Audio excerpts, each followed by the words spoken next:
My name is Monica, and my story begins in a bustling household where love was abundant, if not always equally distributed. Growing up, our home was a cacophony of laughter, cries, and the constant patter of little feet. I was the second oldest, sandwiched between my brother Jake, who was just a year my senior, and my two younger sisters, Emma and Lily, who came into our lives when I was already in my early teens. From an early age, I learned the art of responsibility. While other kids my age were out playing, I was often found in our modest kitchen, helping Mom prepare dinner or in the living room, cradling a fussy Emma or Lily. It wasn't always easy, but it taught me invaluable lessons about compassion and hard work. Our parents, John and Sarah, were hardworking individuals who dreamed of giving us a better life than they had. Dad worked long hours at the local factory, while Mom juggled part-time jobs and household duties. They weren't rich by any means, but they managed to keep food on the table and a roof over our heads. However, there was an undercurrent in our family dynamics that I couldn't ignore. Jake, my older brother, seemed to hold a special place in our parents' hearts. "Jake's the oldest," Dad would say, ruffling his hair affectionately. "He's carrying on the family name. That comes with responsibilities and perks." As we grew older, the disparity became more apparent. When it came time for high school graduation, Jake got a car. I got a heartfelt card and a promise that they'd help with college expenses. It wasn't that I was unloved, far from it. But the preference was clear, and it shaped our family dynamics in subtle ways. My sisters, Emma and Lily, looked up to me with adoring eyes. Being significantly younger, they often saw me as a second mother figure. I took this role seriously, determined to be the kind of role model they deserved. As high school drew to a close, I set my sights on college. My parents, true to their word, had set aside money for our education. It wasn't enough to cover everything, but it was a start. I chose to study finance, a practical field that I hoped would lead to a stable career. My chosen field of study, finance, proved to be as demanding as I'd anticipated. Long nights in the library became my new normal, but I tackled each assignment with the same determination I'd applied to helping Mom with household chores. Despite the workload, I made sure to call home regularly. Mom would fill me in on the family gossip, Dad would grunt his hellos, and my sisters would fight over the phone to tell me about their days. Jake's updates were less frequent, usually relayed through Mom. He'd started working at a local company, showing little interest in further education. Our parents, especially Dad, seemed pleased with his progress. "Your brother's really finding his feet in the business world," Dad would say during our infrequent conversations. "He's got a knack for it."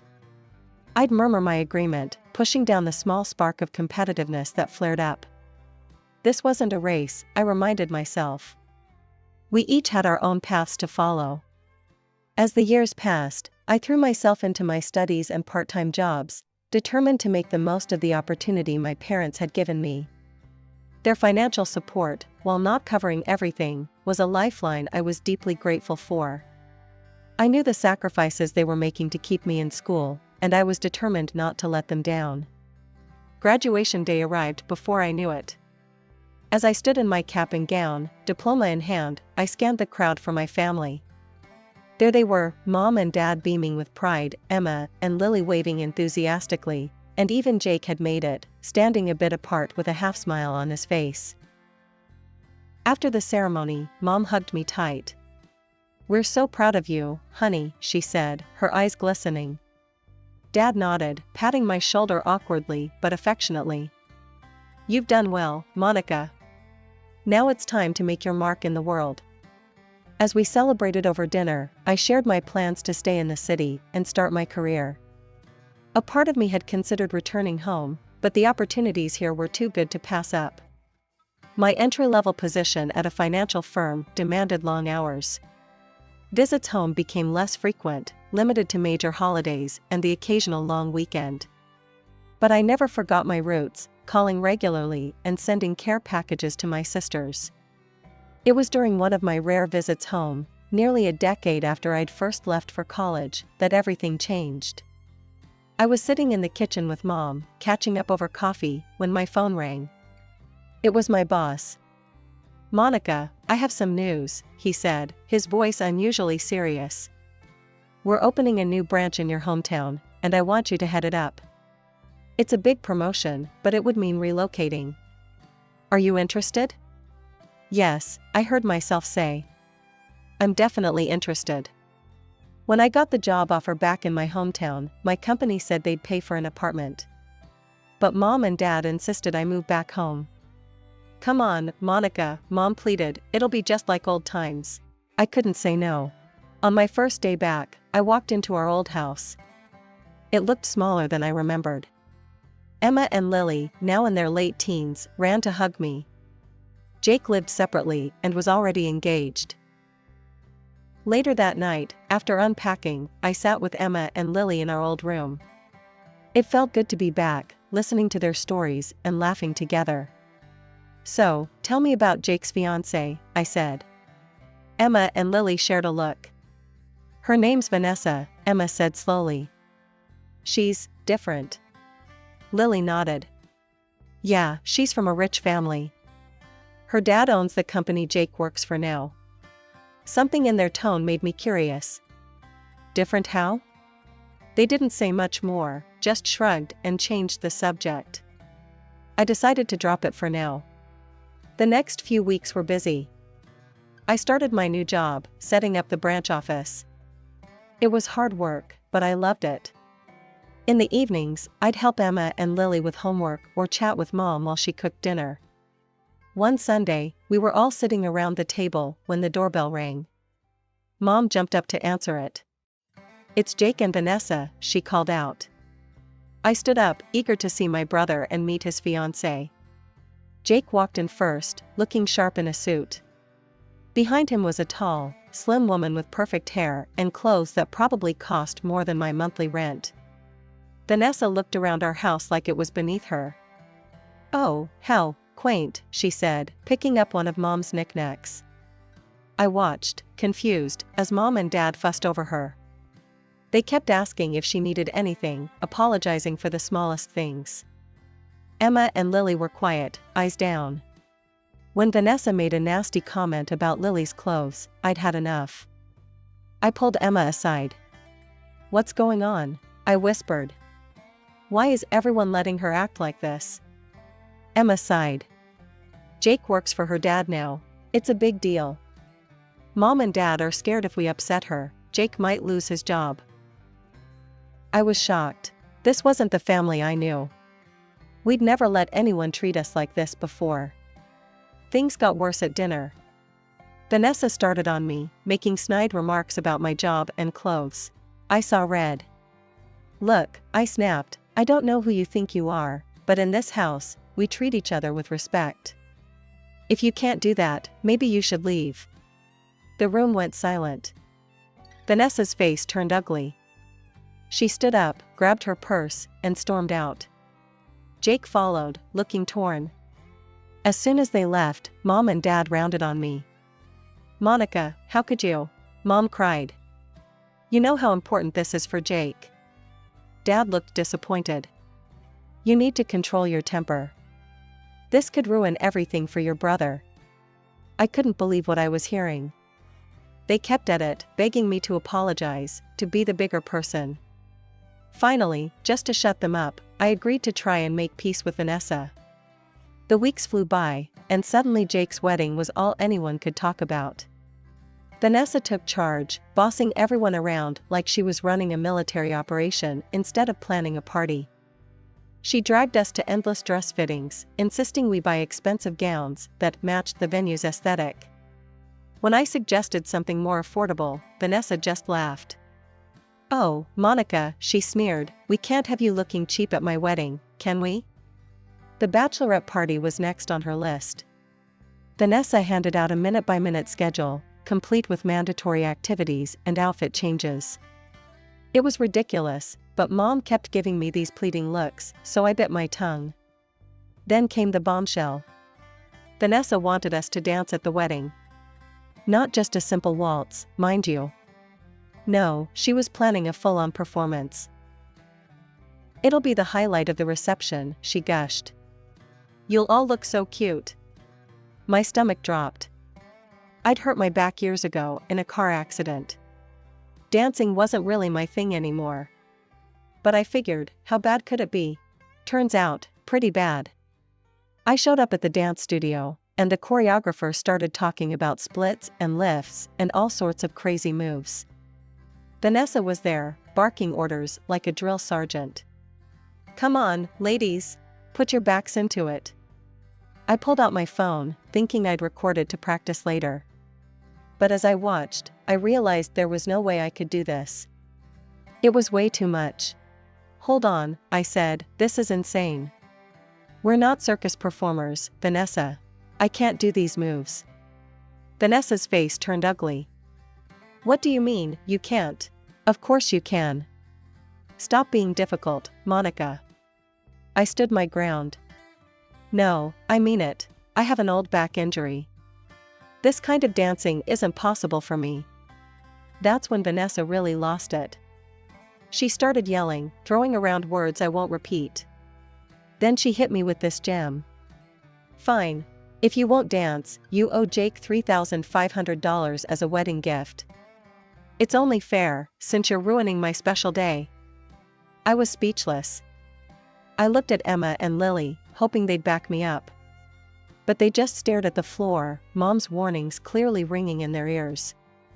That was it. I'd had enough. "You know what, Vanessa? Keep your damn dance. I'm out of here." I stormed out of the studio, my hands shaking as I clutched my phone. The video of that disastrous rehearsal was still recording. As I walked home, my mind raced. What was I going to do now? How had things gotten this messed up? I burst through the front door, still fuming from the dance rehearsal fiasco. Mom and Dad were in the living room, and they could tell something was wrong. I spilled everything: the impossible dance routine, Vanessa's outrageous behavior, the $3,500 ultimatum. I expected sympathy, maybe even anger on my behalf. What I got was something else entirely. Dad's face turned red. "Monica, how could you? After everything we've talked about. This wedding is so important for Jake's future. You need to apologize to Vanessa right now and agree to do the dance." I couldn't believe what I was hearing.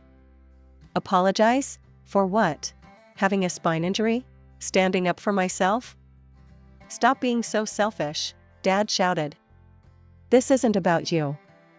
It's about Jake's happiness and success." "So my happiness doesn't matter?" I shot back. "My health?" The argument escalated quickly. Voices raised, tears were shed. I stood my ground, refusing to cave to Vanessa's ridiculous demands. That's when Dad dropped the bomb. "If you can't support your brother and his fiancée, then maybe you shouldn't be here at all." The room went silent. I packed a bag that night, ignoring Mom's half-hearted attempts to smooth things over. The next day, I moved into the apartment my company had originally offered. It was small and empty, but at least it was mine. The wedding came and went. I didn't attend, couldn't bear the thought of watching my family kowtow to Vanessa's every whim. I spent that day alone in my apartment, alternating between anger and sadness. A few days later, my phone exploded with notifications. Vanessa had made a post on social media, a long, dramatic tale about how I had tried to ruin her perfect day. She painted herself as the victim, me as the jealous, spiteful sister-in-law. The comments were worse. Relatives I hadn't seen in years were suddenly experts on my character, condemning me for my selfish and cruel behavior. Even Emma and Lily liked the post, a betrayal that cut deep. The call started soon after. Aunts, uncles, cousins, all wanting to tell me how disappointed they were, how I should be ashamed of myself. Emma tried to reach out once, sent a text saying she missed me. But when I suggested meeting up, she backpedaled, said Vanessa wouldn't like it. I didn't try again after that. I threw myself into my work, hoping to finish the project quickly and leave this town behind. But things kept getting delayed, problems cropping up that required my personal attention. Each extension felt like a twist of the knife. Months passed, and I settled into a lonely routine. Work, home, sleep, repeat. I'd almost gotten used to the silence when my phone rang one night. It was Lily. "Monica?" Her voice was small, trembling. "Can we talk?" We met at a cafe across town, away from prying eyes. Lily looked terrible, dark circles under her eyes, hair a mess. She burst into tears the moment she saw me. "I'm so sorry, Monica," she sobbed. "You were right about everything." Slowly, the whole story came out.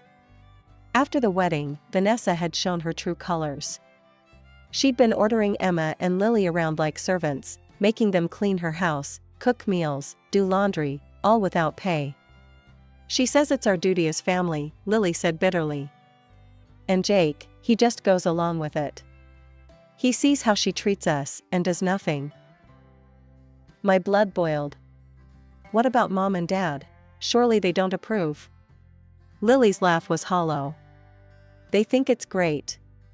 Say we're building character and cementing family bonds. It's like they're brainwashed or something." I couldn't believe what I was hearing. This was worse than I'd imagined. "I'm so sorry I didn't stand up for you before," Lily whispered. I was scared. We all were. But now, I can't take it anymore. "Please, Monica, help us." The next day, I marched over to our parents' house. Mom answered the door, her smile fading when she saw me. "Monica, what are you doing here?" I pushed past her into the living room. Dad was there, looking up from his newspaper with a frown. "We need to talk," I said. "About Vanessa. About how she's treating Emma and Lily." Mom's face hardened. "I don't know what Lily's been telling you, but..." "Don't," I cut her off. "Don't try to deny it. I know everything. How can you let this happen? They're your daughters." Dad stood up, his voice cold. "Now you listen here, Monica. Vanessa is family now. She's given Jake opportunities we could only dream of. If the girls need to pitch in a little, that's a small price to pay." I couldn't believe what I was hearing. "A little? She's treating them like slaves. And you're okay with this?" "You're exaggerating," Mom said weakly. "The girls are fine. They're just..." "Just what, Mom?" "Just being abused by their sister-in-law while their parents look the other way." Dad's face turned red. "That's enough. I won't have you coming in here, stirring up trouble. Vanessa is Jake's wife. She's wealthy, connected. She can give this family a future. If you can't accept that, then maybe you're not really part of this family anymore." The words hit me like a physical blow. I stared at them, these strangers wearing my parents' faces. "So that's it?" I said quietly. "You're choosing money over your own children?" Mom wouldn't meet my eyes. Dad just glared. "Get out," he said. "And don't come back until you're ready to apologize to Vanessa and Jake." I left, my legs shaky, my heart breaking all over again. As I walked away from my childhood home, I realized a hard truth: I couldn't change their minds. They were too far gone, too seduced by the promise of wealth and status. But I couldn't abandon Emma and Lily. Somehow, some way, I had to find a way to help them. To save them from Vanessa, from our parents' willful blindness, and from the fate they seemed determined to accept. That day started like any other. I was preparing for a big meeting, reviewing notes, and straightening my jacket. Then I saw the name on the guest list: Robert Thompson, CEO of Thompson Industries. Vanessa's father. My heart raced. He wouldn't know me. I'd missed the wedding, after all. But I knew him, the man whose money had torn my family apart. The meeting began, all handshakes and forced smiles. Robert didn't give me a second glance. We discussed business, crunched numbers, argued points. Then came the coffee break. I found myself next to Robert, both of us refilling our cups. He started chatting, casual small talk that somehow turned to parenting. "You know," he said, puffing up with pride, "I raised my Vanessa to be humble. Never let her flaunt our wealth. She grew up modest, well-mannered. Even married a regular guy. She respects everyone, treats them like family." Something in me snapped. Without a word, I pulled out my phone and hit play on a video I'd almost forgotten about. There was Vanessa, red-faced and screaming at the dance rehearsal. "You stupid scum," she shrieked on screen. "Pay $3,500 or get out. I won't have you ruining my wedding." The color drained from Robert's face. He watched, horrified, as his daughter berated me, my sisters, the other bridesmaids. When it ended, silence fell. "I had no idea," Robert whispered. "She's always so polite around me." I thought. I believed. I steeled myself for anger, for him to storm out. Instead, he looked at me, eyes pleading. "Please," he said. "Tell me everything." So I did. The cruel comments, the forced labor, the way she'd turned my family against me. With each word, Robert seemed to age years. "I'm so sorry," he said when I finished. "I've failed as a father. Please, let me try to make this right." Before I could respond, he was on his feet. "Come with me," he said. "Now." We drove to Jake and Vanessa's house in silence. Robert's knuckles were white on the steering wheel. The scene inside was worse than I'd imagined. Emma was there, wearing a maid's uniform, scrubbing floors. Vanessa lounged on the couch, barking orders. Robert exploded. "Vanessa, what is the meaning of this? How dare you treat people like this? Your own family." Vanessa's shock turned to anger. She pointed at Emma. "I won't apologize to servants." Robert's face turned purple. "That's it. You're cut off. No more money, no more house. I'm ashamed to call you my daughter." Jake tried to intervene. "Sir, please. The girls don't mind helping out. It's no big deal." Robert rounded on him. "And you? Letting your wife abuse your sisters? You're fired. Both of you, out of my sight." He turned to me and Emma, his voice softening. "I'm so sorry. For everything. Please, let me help make this right." As we left, Vanessa's shrieks fading behind us, I felt a mix of emotions, relief, vindication, but also sadness. This was a Pyrrhic victory at best. The fallout from Robert's intervention was swift and merciless. Instead of seeing reason, my parents doubled down on their support for Jake and Vanessa. They were furious with me, blaming me for ruining Jake's cushy life. "How could you do this to your own brother?" Mom wailed over the phone. "He had everything, and now it's all gone because of you." Dad was even worse. "You've always been jealous of Jake," he spat. "Well, congratulations. You've destroyed this family. Don't bother coming around anymore. You're not welcome here." Their words hurt, but I wasn't surprised. They'd made their choice long ago, and it wasn't me or my sisters they'd chosen. I threw myself into work, finishing up the project that had kept me in my hometown for so long. The day it was complete, I packed up my apartment and left without looking back. I found a new position in another city, desperate for a fresh start. Months passed.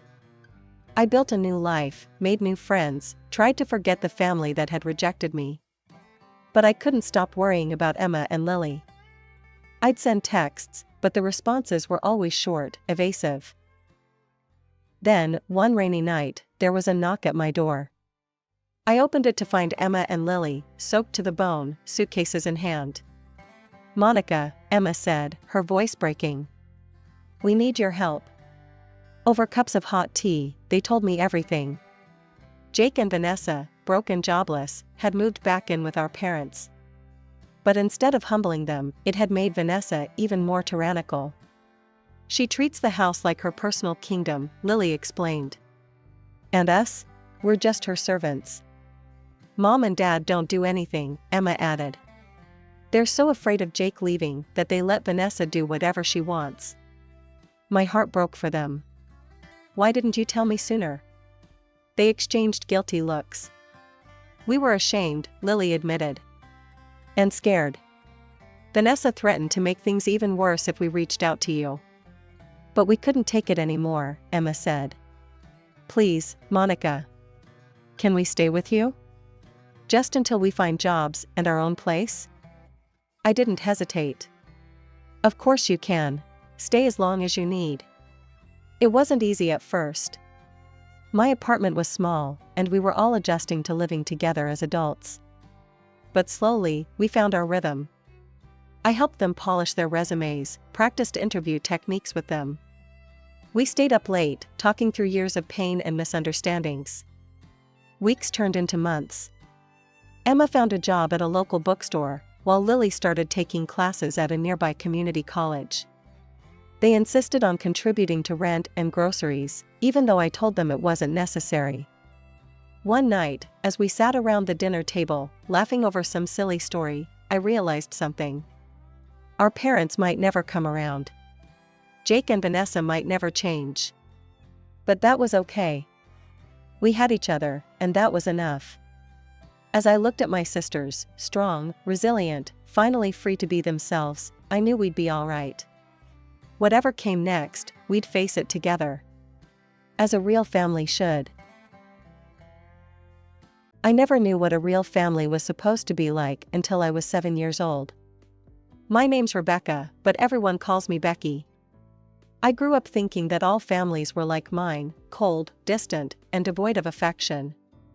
My dad, a successful dentist with his own practice, and my mom, who worked as his nurse, provided for me materially, but that was about it. From as far back as I can remember, hugs and kisses were foreign concepts in our house. My parents never showed any warmth towards me, and I just assumed that's how things were supposed to be. We lived in a nice house, had good food on the table, and I always had clean clothes to wear. But something was missing, and I couldn't put my finger on it. Our family didn't socialize much. We rarely had visitors, and I never went to other kids' houses. It was just us, in our own little bubble. Looking back, I realize how isolated we were, but at the time, it seemed normal. Everything changed when I made friends with a girl in my class, Sarah. One day, she invited me over to her house after school. I remember walking into her home and feeling like I'd stepped into another world. Sarah's mom greeted us at the door with a warm smile. "Hi, sweetie," she said, pulling Sarah into a tight hug. "And you must be Becky. It's so nice to meet you." Before I knew what was happening, she had wrapped her arms around me too. I froze, not knowing how to react. The hug was nice, warm, comforting. All these new sensations washed over me, and I felt my eyes start to water. As we sat in Sarah's living room doing our homework, I couldn't help but notice how different everything felt. Sarah's mom would pop in occasionally, asking if we needed anything, ruffling Sarah's hair, or giving her a quick peck on the cheek. Each time, I felt a pang in my chest. When it was time for me to go home, Sarah's mom offered to drive me. As we pulled up to my house, she turned to me with a kind smile. "It was lovely having you over, Becky. You're welcome anytime." Then, to my absolute shock, she leaned over and kissed me on the cheek. "Good night, sweetie." I stumbled out of the car, my mind reeling. As I walked into my house, I saw my parents sitting in the living room, engrossed in their own activities. My mom was reading a book, while my dad was looking over some papers. "I'm home," I said hesitantly. My mom barely glanced up. "Did you finish your homework at Sarah's?" "Yes," I replied, then gathered my courage. "Mom, Dad, why don't you ever kiss me goodnight?" The silence that followed was deafening. My mom finally looked up from her book, her expression a mix of confusion and irritation. "What are you talking about, Rebecca? We feed you, clothe you, and provide a roof over your head. That should be enough for you." I felt my heart sink. "But that's enough, Rebecca," my dad interjected, not looking up from his papers. "Go to your room and get ready for bed." That night, as I lay in bed, I realized for the first time that something was wrong in our family. The warmth I had felt in Sarah's home was completely absent in mine. And as I drifted off to sleep, I wondered why my parents couldn't love me the way Sarah's mom loved her. As I grew older, the stark difference between my family and others became increasingly apparent. By the time I hit my teenage years, I had a clearer understanding of what was wrong. My mother was the root of the problem. Mom had always been a cold woman, seemingly incapable of showing emotion towards anyone, let alone affection. It wasn't just me she treated this way, I noticed she was equally distant with Dad. It was as if she was made of ice, impenetrable and unyielding. I started noticing more and more how burdened they seemed by their parental duties. They'd attend parent-teacher meetings, sure, but their faces always held barely concealed irritation, as if they'd rather be anywhere else. When my 16th birthday rolled around, I had a foolish hope that things might change. Maybe they'd surprise me with a heartfelt gift or even just a warm hug. Instead, I got a cold dose of reality. "Rebecca," Mom said over breakfast, her tone as flat as ever. "Your father and I need to discuss something with you." Dad cleared his throat. "We wanted to make it clear that you shouldn't expect us to pay for your college education. We're not required to do so." The words hit me like a slap in the face. I stared at them, unable to speak. "You're old enough now to start thinking about your future," Mom continued, not noticing or not caring about my shocked expression. "If you want to go to college, you'll need to figure out how to pay for it yourself." I nodded numbly, pushing away from the table. "Thanks for letting me know," I managed to say before retreating to my room. That day marked a turning point for me. I realized that if I wanted anything in life, I'd have to get it for myself. My parents weren't going to help me, they'd made that crystal clear. After graduating high school, I knew I needed to start earning more money. College seemed like a distant dream, but I was determined to make it happen someday. That's how I found myself working as a waitress at Joe's Diner, a small local restaurant just a few blocks from our house. Joe, the owner, was a middle-aged man with a perpetual 5 o'clock shadow and a belly that spoke of too many taste tests in the kitchen. When I applied for the job, he looked me up and down with a grin that made me slightly uncomfortable. Well, he said, stroking his chin. "You'll definitely attract customers with those looks, sweetheart. You're hired." 3 months into my new job, my life took another dramatic turn. It was a Tuesday morning, and I was getting ready for my afternoon shift when my parents called me down for breakfast. This was unusual, we rarely ate together, let alone had conversations over meals. As I sat down, I noticed my parents exchanging glances. My mother, her face as impassive as ever, spoke first. "Rebecca, your father and I have some news," she said, her voice devoid of any emotion. "We've decided to sell the house and move to Europe. The sale will be finalized next month." I waited for them to continue, to tell me about their plans for me. But the silence stretched on. Finally, I couldn't take it anymore. "So, what about me?" I asked, my voice small. "Am I coming with you?" My parents exchanged another look, this one tinged with what seemed like annoyance. My father cleared his throat. "Rebecca, you're an adult," he said, his tone matter of fact. "It's time for you to find your own place to live. We've fulfilled our duty. You're of legal age now, which means you need to figure things out on your own." Anger and disbelief warred inside me. "This is my home too," I shouted, standing up so quickly my chair toppled over. "You can't just throw me out." My father actually laughed, a cold, humorless sound that sent chills down my spine. "This house is my property, Becky. You have no claim to it." Tears stung my eyes as the full weight of their callousness hit me. Without another word, I ran upstairs and started throwing my belongings into a suitcase. As I was about to leave, my parents stopped me at the door. "Show us what's in the suitcase," my mother demanded, her eyes narrowed with suspicion. I couldn't believe what I was hearing. "Are you serious? You think I'm stealing from you?" "We just want to make sure you're not taking anything valuable," my father said, as if it was the most reasonable request in the world.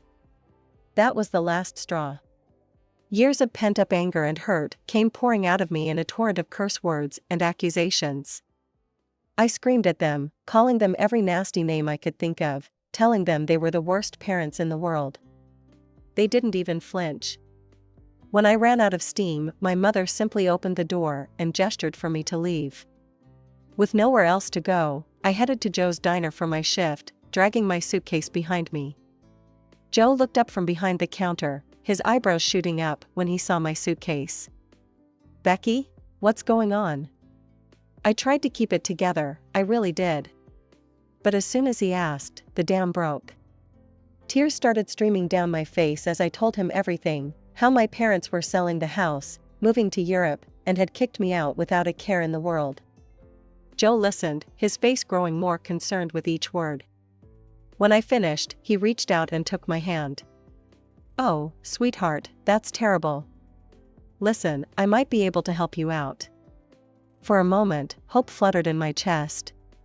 But then I saw the look in his eyes, and my stomach dropped. "You could stay at my place," he continued, his thumb rubbing circles on the back of my hand. "But you'd need to show me how grateful you are." I yanked my hand away, disgust replacing my sadness. "Are you kidding me?" Joe's face hardened. "Fine, have it your way. But if you're not going to take my offer, you can consider yourself fired.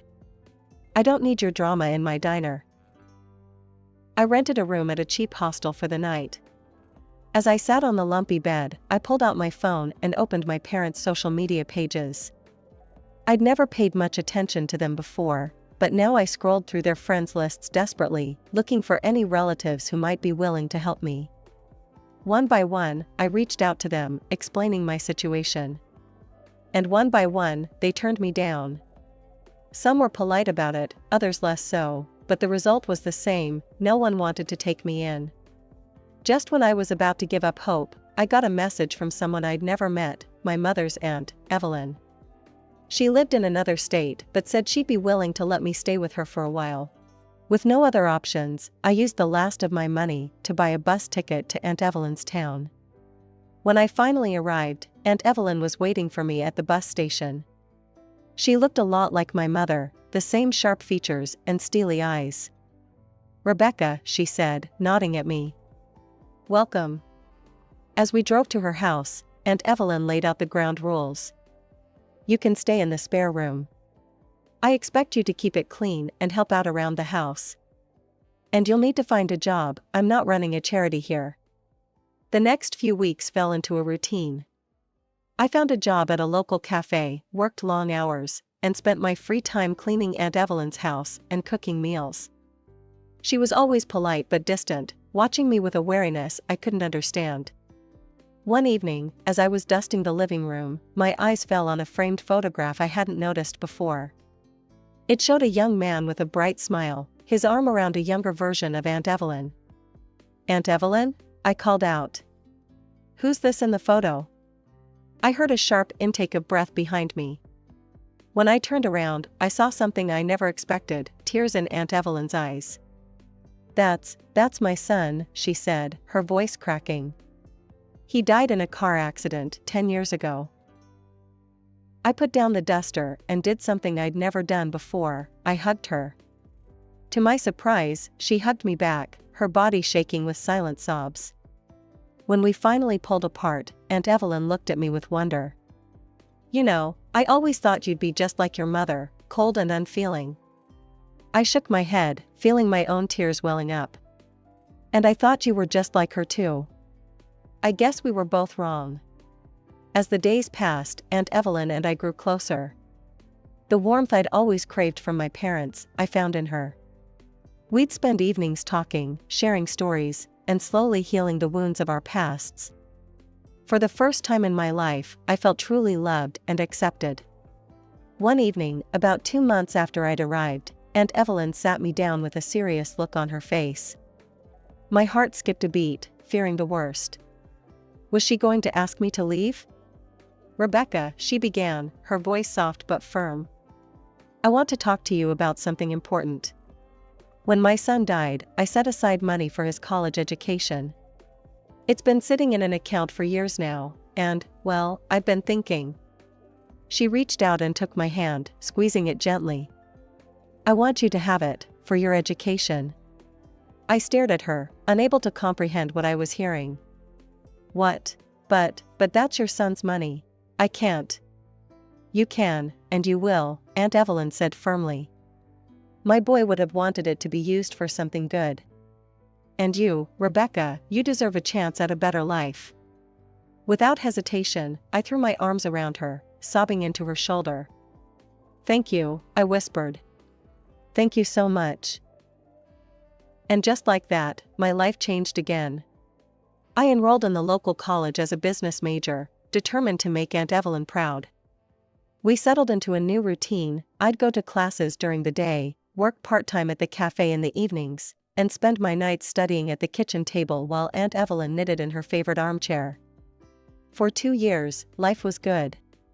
Better than good, actually. It was everything I'd ever dreamed of. I had a loving family, I was getting an education, and I felt like I was finally on the path to a bright future. But life has a way of throwing curveballs when you least expect them. It was a crisp autumn afternoon when there was a knock at the door. I was home alone, working on a paper for my marketing class. Assuming it was a package delivery, I opened the door without a second thought. The woman standing on the porch made my blood run cold. Her hair was grayer, her face more lined, but there was no mistaking those cold, hard eyes. Hello, Rebecca, my mother said, her voice as emotionless as ever. I gripped the doorframe, my knees suddenly weak. Mom, what are you doing here? She looked past me into the house, her lips pursed. I need to speak with Evelyn. Is she home? I shook my head, still in shock. She's out running errands. She'll be back soon. My mother nodded curtly. I'll wait, then. Before I could protest, she brushed past me into the house. I closed the door, my mind racing. What was she doing here? After 2 years of silence, why now? As we sat in uncomfortable silence in the living room, I took a good look at my mother. She wasn't the well-put-together woman I remembered. Her clothes were wrinkled, her hair unkempt. There was a desperation in her eyes that I'd never seen before. Finally, unable to bear the tension any longer, I broke the silence. Why are you here, Mom? She met my gaze, and for a moment, I thought I saw a flicker of emotion. But it was gone so quickly, I might have imagined it. I need help, she said flatly. Your father and I were no longer together. We moved to Italy, as planned. Your father, he met someone else. A younger woman. He left me for her. Before I could respond, we heard the front door open. Aunt Evelyn walked in, her arms full of grocery bags. When she saw my mother, she froze. Helen, Aunt Evelyn said, her voice clipped. What brings you here after all this time? My mother straightened her posture, trying to regain some of her old authority. Evelyn, I need your help. I've fallen on hard times. Aunt Evelyn's eyebrows shot up. Oh, and what about your comfortable life in Italy? Things didn't work out as planned, my mother replied, her voice tight. John left me for another woman. I have nowhere else to go. You're my only option, Evelyn. Aunt Evelyn let out a harsh laugh. Oh, that's rich coming from you, Helen. Do you remember when I needed your help? When I lost my son and couldn't even afford a proper funeral? Where were you then? I saw my mother flinch, but she quickly regained her composure. That was different. Different? Aunt Evelyn interrupted, her voice rising. How was it different? Because it wasn't you who needed help? The tension in the room was unbearable. I felt like I should say something, do something, but I was frozen in place, watching this family drama unfold. My mother's eyes suddenly locked onto me. Rebecca, she said, her voice taking on an edge of desperation. You owe me, I'm your mother. I felt a surge of anger rise within me. I owe you? You kicked me out without a second thought. You told me I was on my own. And now you have the nerve to say I owe you? I raised you, my mother began, but I cut her off. You provided the bare minimum, I spat out. Food, clothes, a roof over my head. But you never gave me what I really needed, love, support, affection. You were cold and distant my entire life, and when I needed you most, you threw me out like I was nothing. My mother's face paled. Tears were streaming down my face now, but I didn't care. And now you come here, expecting help? Expecting me to forget everything you've done, or rather, everything you didn't do? Well, guess what, Mom? I'm doing just fine without you. I found someone who actually cares about me, who supports me, who loves me. I don't need you anymore. The room fell silent after my outburst. Aunt Evelyn stepped forward, placing a comforting hand on my shoulder. I think it's time for you to leave, Helen, she said firmly. My mother looked between us, realization dawning on her face. Without another word, she stood up and walked to the door. As the door closed behind her, I felt a weight lift off my shoulders. I turned to Aunt Evelyn, who pulled me into a tight hug. I'm so proud of you, sweetheart, she murmured, stroking my hair. You stood up for yourself. You're stronger than you know. As I cried into her shoulder, I felt a mix of emotions, relief, sadness, anger, and strangely, a sense of freedom. For the first time in my life, I had confronted my mother and spoken my truth. It hurt, but it also felt like the beginning of healing. About a week after the incident, I was walking across campus when I overheard a group of my classmates whispering and glancing in my direction. As I got closer, I caught snippets of their conversation. That's her, the one whose mother. Can you believe she'd abandon her own mom? My stomach dropped. How did they know about what happened? I quickened my pace, my cheeks burning with embarrassment and anger. It didn't take long to figure out what was going on. My mother had taken up residence in a cheap motel on the outskirts of town and had started showing up at the college, telling anyone who would listen about how her ungrateful daughter had abandoned her in her time of need. For days, she sat on a bench near the main entrance, accosting students and staff alike with her tale of woe. My classmates began to whisper behind my back, some giving me looks of pity, others of judgment. I tried to ignore it, to focus on my studies, but it was hard.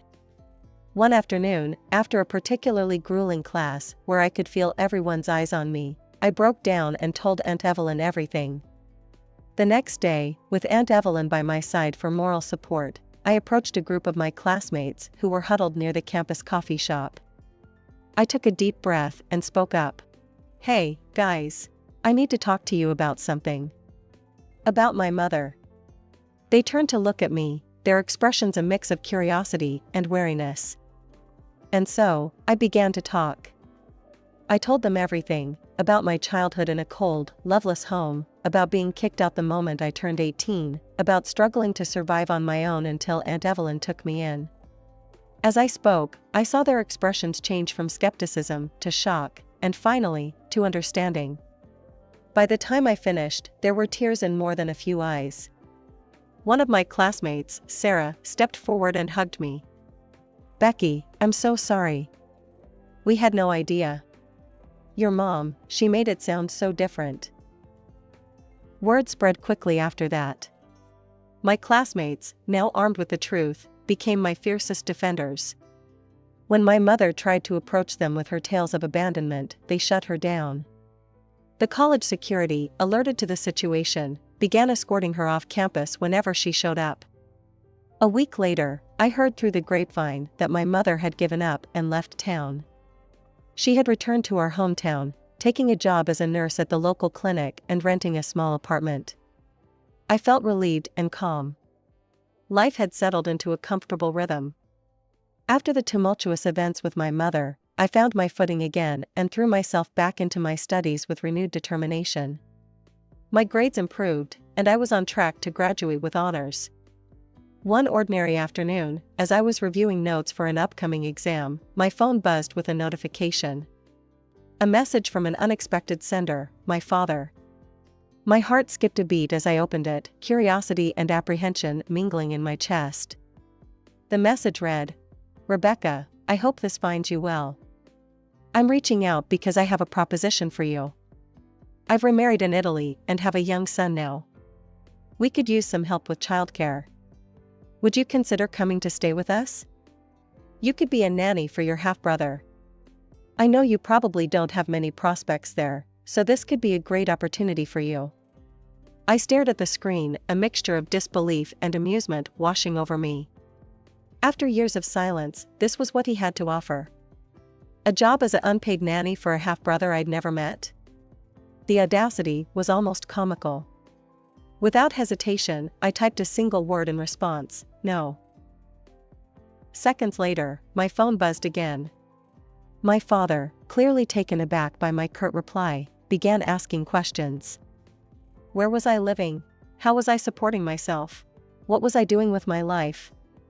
A mischievous smile played on my lips as I scrolled through my photo gallery.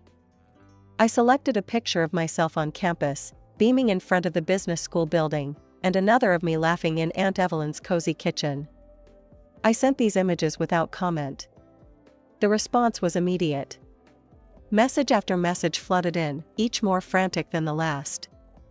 How had I managed to go to college? Where was I getting the money? Whose house do I live in? I took a deep breath, savoring the moment. Then I typed out one final message: that's none of your business. With a sense of finality, I blocked his number. Months passed, and before I knew it, graduation day arrived. As I stood in line, waiting to receive my diploma, my eyes scanned the audience. There, in the third row, sat Aunt Evelyn, her face glowing with pride. She clapped the loudest when my name was called, and I couldn't help but beam as I crossed the stage. Looking at Aunt Evelyn, I made a silent vow. I would build a life that would make her proud. I would take the love and support she had given me and pay it forward. I would show her, and the world, that family isn't just about blood, it's about choice, love, and commitment.